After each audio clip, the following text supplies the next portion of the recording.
Greetings petrolheads, welcome back to Automation the Car Company Tycoon game. So today's gonna be the start of the eliminations for the ALTC, and again just a repetition of how it's gonna go. We have 15 entries and we're gonna be seeing 3 entries every day now from today to Friday. Every video there's gonna be a winner, and then on Saturday the 5 winners will be going up against each other, and you guys are going to be voting which one was best, so we can finish this in 1 week. So today we have the AAG Canyonero with the Ranchmaster trim, which is the one that's going to be competing here. That's by Sedan 57 Chevy. We have the Fudge by Atomic Bombs, and we have the Rondini Riviera by Joao Pedro Villa, who also won the previous community challenge. So let's get started.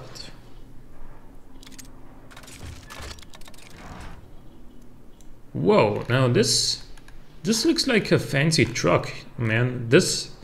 I like it. Like, this is the sort of thing where if you buy this, people know that it's an expensive truck and it's gonna have a big V8 on the bonnet, and you know it looks expensive, which, you know, I'd argue it should, because this is a luxury truck challenge.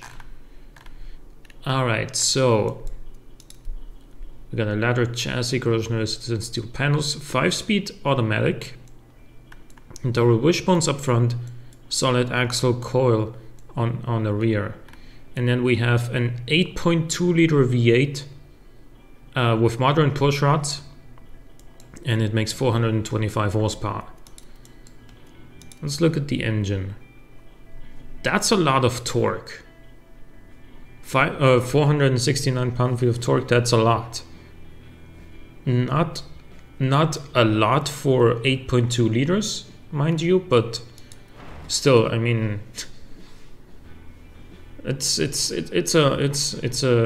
good amount of torque, definitely, and a nice, pretty flat torque curve as well. I-beam steel conrods, forged pistons, 33 cam profile, so pretty moderately low. It's got variable valve timing as well, and then naturally aspirated, of course. Cylinder configuration, standard intake, revs up to 5700 RPM, makes peak power at 5400 RPM, so that's nice. It's also nice and lean, and we got long tubular headers and 2 reverse flow mufflers.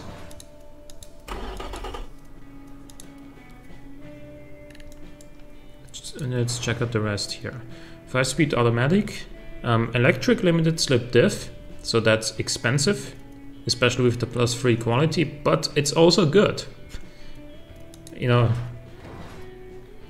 And 19-inch rims, 255s up front, 265s on the rear, and alloy rims, of course. 6 piston vented discs on the front, 1 piston vented discs on the rear. Fully clad on the tray, cooling flaps, that's gonna help with economy a little bit.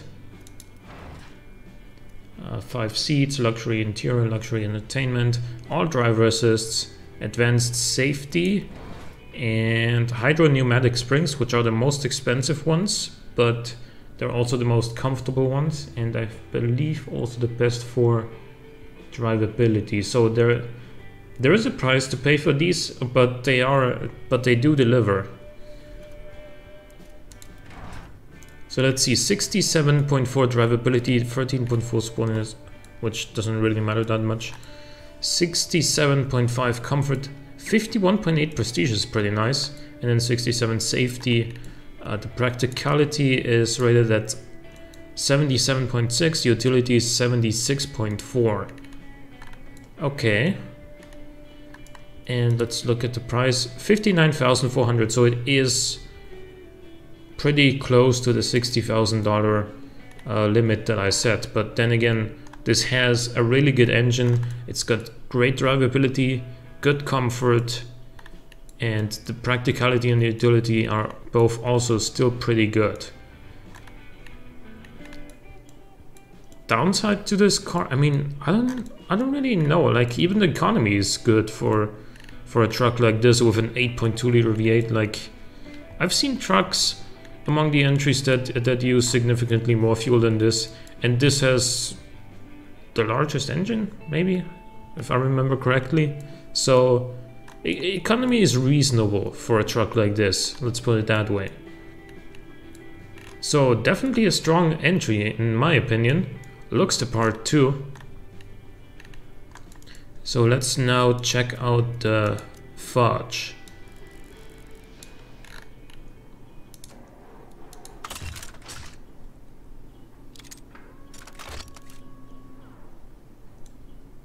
Alright, so pretty unusual color for a truck, but that's okay. Nice chromed headlights. I mean, not really the sort of rear end you'd expect to see on a truck, but you know, it's fine. We're playing a game here after all. It's not about who makes the most realistic looking truck, and even then this isn't really like super exotic or anything. We got AHS steel leather chassis, steel panels, 4x4, 7-speed automatic. The wishbones up front, semi-trailing arm on the rear. And we got a 3.5 liter turbocharged straight 6 that makes 424 horsepower and drifts to 8,000 RPM. Now that's an interesting engine, let's check that out. Okay, so weird torque curve, 346 pound-feet is nice though. But remember that the AAG Canyonero we just saw had 469 pound-feet, so that's 123 more. It also had an 8.2 liter engine, to be fair. This thing has VVL 4 valve per cylinder dual overhead cams, billet steel crank, IBM steel conrods, forged pistons, 56 cam profile, so that's moderately aggressive, and 7.9 compression ratio, VVT on all cams as well. Oh yeah, and the 90 VVL profile, I forgot to mention that. +6 quality in the turbo section, 71.5mm compressor, that's really big. 64mm turbine, 80 AR, or 0.8 I should say, AR ratio, 0.88 impulsive boost. Yeah, that turbo and that, like that compressor and that turbine, they're both pretty big. Although saying that, on a massive, you know, in terms of length engine, it doesn't look that massive. I imagine that the same size compressor and turbine would look much bigger on a straight 4 of the same capacity. Multi-point EFI single configuration performance intake, revving to 8,000 RPM as we said. We only have a little bit of valve float, so other than that the engine is fine with those RPMs. Short cast headers, high flow freeway cat, 2 reverse flow mufflers, and a gigantic exhaust diameter.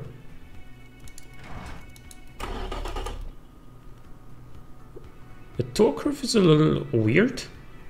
It's kind of like at its peak at roughly around 4,000 RPM, then it drops a little bit and then it goes sort of flat up until like 7 grand and then it drops off. Kind of weird, like on a truck engine you would expect the torque to come in like here at 2,000 or something like that. Let's see what this does to the overall stats of the car. We got an automatic locker, which is not the best for drivability or comfort really, but it will put the power down. It will make it so the acceleration is a little bit better than with, say, a viscous limited slip diff or an open diff, of course. We got 265mm tires up front, 275s on the rear, alloy rims, 18-inch alloy rims. 3 piston vented discs up front, 2 piston vented discs on the rear. No brake fade. Decent stopping distance. An off-road skid tray for whatever reason. 5 seats, luxury interior, luxury sat-nav. +2 quality in the interior. And then +3 in the entertainment and driver assist section. And we have advanced safety as well. And hydro pneumatic springs again with off-road sway bars. Now I don't really know if you would really take this thing off-road. I mean, off-road is good at like 47.5, but the previous car also had like but 46-ish. It's okay. It doesn't necessarily like hurt the car. And if you want to take it off-road, you can. I mean, sure. But the drivability of 48.3 is almost 20 points lower than on the Canyonero that we saw before. Comfort is 1 point higher, prestige is a little bit lower, safety is a little bit higher. Economy is slightly better, although again, economy doesn't really matter on a truck like this. You know, these trucks are here in order to, you know, to look imposing and to leave a big footprint, and basically they're seen as a status symbol, kind of. And therefore the economy doesn't really matter. Just like nobody asks for, you know, what the economy on your twin-turbo V12 Mercedes S-Class is. That's irrelevant to pretty much everyone. This costs $56,550, so it is cheaper than a Canyonero, but I'd argue it's also not as good for 2 main reasons. Firstly, the drivability, and then secondly, the fact that this has much less torque, especially in the lower RPMs. Both of which are obviously as a result of the engine, but well, maybe it was just the wrong engine choice. So let's look at the Rondini Riviera.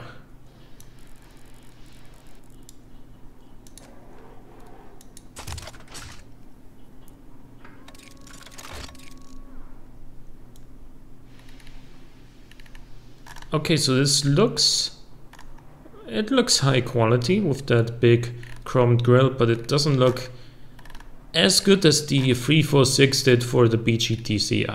You have to say that. It looks adequate, but it's not like it doesn't turn heads, you know. Yeah, the rear end is simple, adequate, nice, but nothing, you know, that special. So let's see what's underneath.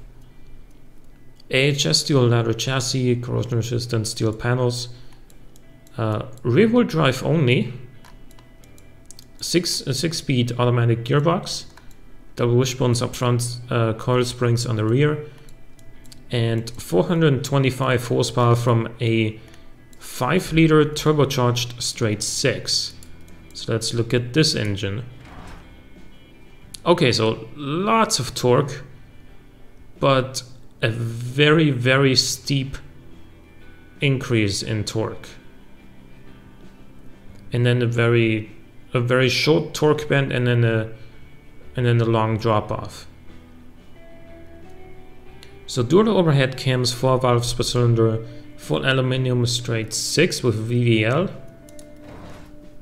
forged steel crank, forged H-beam conrods, forged pistons, and then 20 cam profile, 44 VVL profile, and VVT on all cams. 1.31 bars of boost, so this explains why this engine makes so much torque. And 13.6 to 1 fuel mixture, 5,000 RPM rev limit, and 2 reverse flow mufflers. Now, sure, this does make the most torque out of all the cars we've seen, but only for a short amount of time.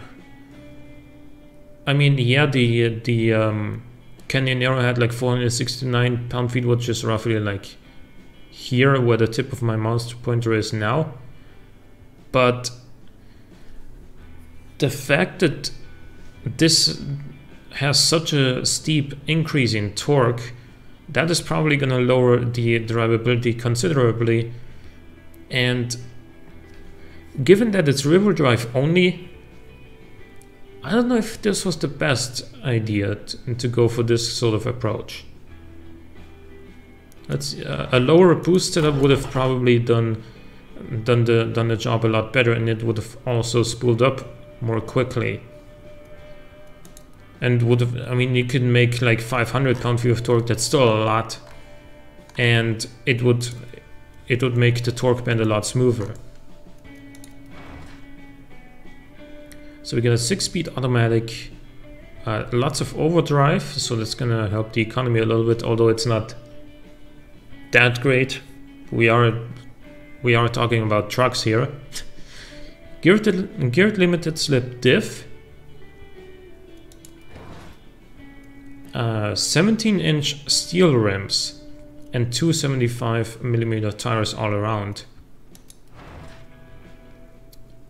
Vented discs, 6 pistons up front, 2 pistons on the rear. Same size, same disc size, but a much more comfortable pad type on the rear. And then a semi-clad on the tray. 5 suites, luxury, interior and entertainment. +2 quality in entertainment and in interior and entertainment. And then standard safety equipment. Air springs, adaptive dampers, passive sway bars, and +3 quality in the suspension. 43.2 drivability. That's honestly too low in my opinion. And it doesn't have as much comfort as the other 2 entries that we've seen. It's also slightly lower in prestige than the Canyonero. I think at 51.8, or was it the Fudge? I think it was the Canyonero actually. And it costs $55,050. So it is the cheapest of the 3, but not by enough, in my opinion, to justify for this low of a drivability rating. And it's the practicality is 77.9, which is good, but the utility is actually ways behind the Canyonero. This is only 68.7 and the Canyonero had like 76 point something. Off-road, not that it matters, but off-road is also 36.1, which is also the lowest we've seen. So really, the only advantage that this has is it's got the raw torque numbers, but apart from that, it's lagging behind the other 2 significantly in most aspects except for price. It's slightly cheaper than the Fudge and about $4 grand less expensive than the Canyonero.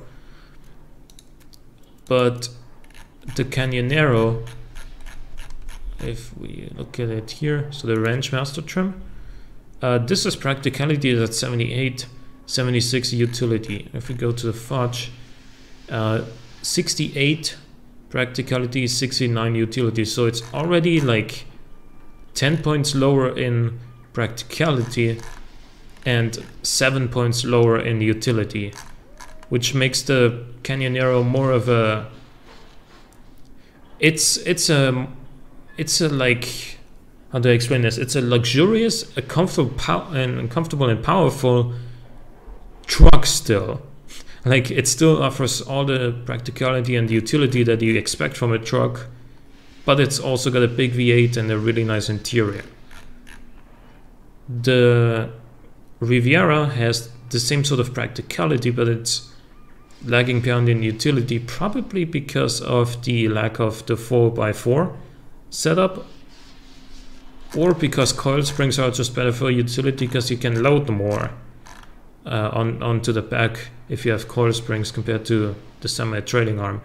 Either way, I think that this round pretty clearly goes to the AAG Canyonero, but let me know what you guys think, and I'll see you with the next episode tomorrow.